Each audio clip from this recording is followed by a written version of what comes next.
नमस्कार, मैं हूं मुस्तफ़ा हुसैन और आप देखना शुरू कर चुके हैं वॉइस ऑफ एमपी।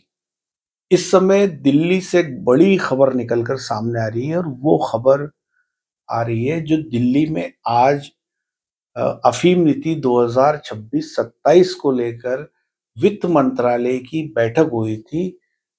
उस बैठक में नीमच मंदसौर संसदीय क्षेत्र के सांसद सुधीर गुप्ता ने इस रीजन के अफीम किसानों का की जमकर पैरवी की है।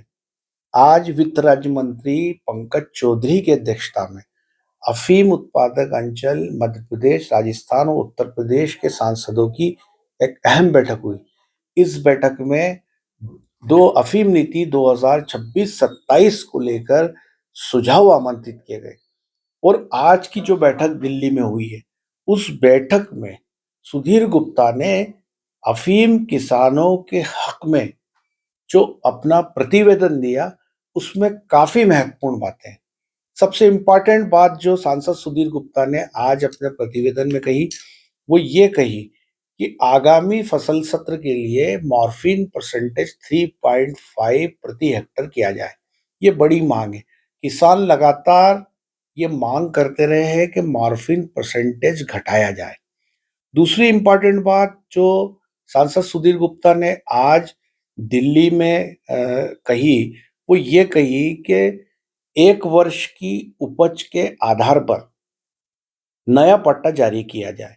ये बेहद ही महत्वपूर्ण बात है। अफीम नीति 2026-27 को लेकर जो आज बैठक हुई है। और तीसरी इम्पोर्टेंट बात जो सुधीर गुप्ता ने कही कि यदि किसी किसान का 1 वर्ष की जो उपज है उसमें मॉर्फिन परसेंटेज कम आ रहा है, तो पिछले 5 फसल सत्र के औसत के आधार पर पट्टा जारी किया जाए। ये बड़ी बात सुधीर गुप्ता ने अपने प्रतिवेदन में कही है।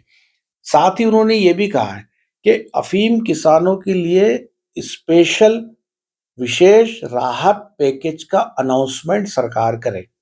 उन्होंने ये भी कहा है कि किसान फसल बुआई करता है, प्राकृतिक आपदा के चलते यदि फसल नष्टीकरण कराना पड़ती है तो उनको भारी नुकसान होता है। उसके चलते किसानों की जेब से लागत लगती है। तो सांसद सुधीर गुप्ता ने ये कहा कि अफीम बीमा अफीम फसल बीमा मुआवजा का प्रावधान जो है नई अफीम नीति 2026-27 में केंद्र सरकार को करना चाहिए। एक और खास बात जो उन्होंने अपने प्रतिवेदन में केंद्र सरकार के सामने रखी, वो ये रखी कि हर किसान को कम से कम 10 आरी का पट्टा दिया जाए और साथ ही उसको एक से अधिक प्लॉट पे बुआई करने की अनुमति भी दी जाए। एक और खास बात यह है कि उन्होंने आज जो बैठक हुई वित्त मंत्रालय में वित्त राज्य मंत्री पंकज चौधरी की अध्यक्षता में, उसमें सीपीएस को लेके उन्होंने कहा कि जो किसान लगातार सीपीएस में बेहतर प्रदर्शन कर रहे हैं, साथ ही यदि पिछले साल इस साल जो उन्होंने सीपीएस का डोडा तुलवाया है, उसमें यदि उतनी औसत ना भी हो, तो पिछले 5 साल के प्रदर्शन पर उस अफीम किसान का पट्टा सीपीएस से लूनी चिरनी में तब्दील कर दिया जाए। तो ये महत्वपूर्ण बात है जो सांसद सुधीर गुप्ता ने आज अफीम नीति 2026-27 की बैठक में मुद्दे उठाए।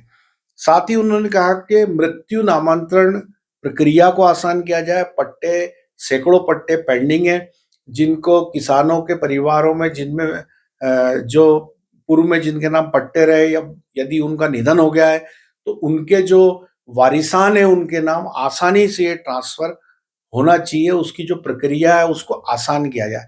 साथ ही उन्होंने कहा कि अफीम तोल की सूचना ऑनलाइन आनी चाहिए और 15 दिन पहले आनी चाहिए, ताकि किसान अपने सारे अरेंजमेंट कर सके।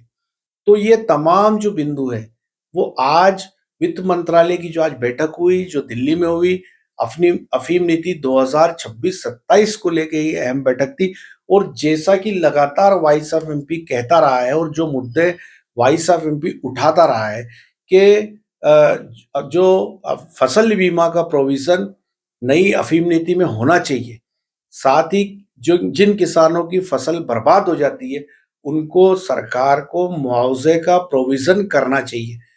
इसके अलावा जो मॉर्फिन परसेंटेज कम करने की बात है, उस पे लगातार जो है वॉइस ऑफ एमपी आवाज उठाता रहा है। साथ ही वो ये भी कहता रहा है कि जब 12,000 मीट्रिक टन सीपीएस का डोडा पिछले करीब 6 साल का सरकार के स्टॉक में रखा है, जिसकी प्रोसेसिंग नहीं हो पा रही है, जिसमें से मॉर्फिन सरकार अब तक नहीं निकाल पाई है। क्योंकि जब सरकार सीपीएस लाई थी, तब वो ये कहा गया था कि बजाज जो है वो इसमें से इन डोडों में से मॉर्फिन निकालेगी, बट आज तक बजाज ने कोई प्रोसेसिंग नहीं की है।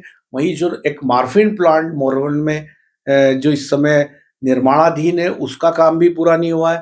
तो इस तरह से बम्पर स्टॉक सरकार के पास सीपीएस के डोडो का पड़ा है। ऐसी परिस्थिति में कि जब सीपीएस के डोडो की प्रोसेस हो ही नहीं पा रही है, तो क्यों ना सीपीएस के जो किसान हैं उनको लुईनी चीरनी में तब्दील कर दिया जाए। और यही बात आज केंद्र सरकार की जो बैठक थी अफीम नीति 2026-27 को लेकर, उसमें प्रमुखता से सांसद सुधीर गुप्ता ने इस मांग को उठाया है।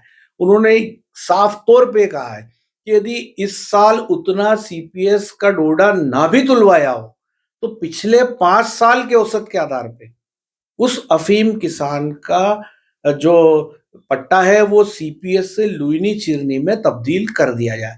तो ये एक महत्वपूर्ण जानकारी, महत्वपूर्ण बैठक थी और ये इस समय की सबसे बड़ी खबर है जो वॉइस ऑफ एमपी आप तक पहुंचा रहा है कि नई अफीम नीति को लेकर दिल्ली में कवायद तेज हो चुकी है और उसी के चलते आज अफीम उत्पादक अंचल मध्य प्रदेश, राजस्थान और उत्तर प्रदेश के सांसदों की अहम बैठक वित्त राज्य मंत्री की अध्यक्षता, पंकज चौधरी की अध्यक्षता में वित्त मंत्रालय दिल्ली में हुई। यह था अब तक का अपडेट। ऐसे ही हर अपडेट के लिए बने रहे हमारे साथ। जय हिंद, जय भारत।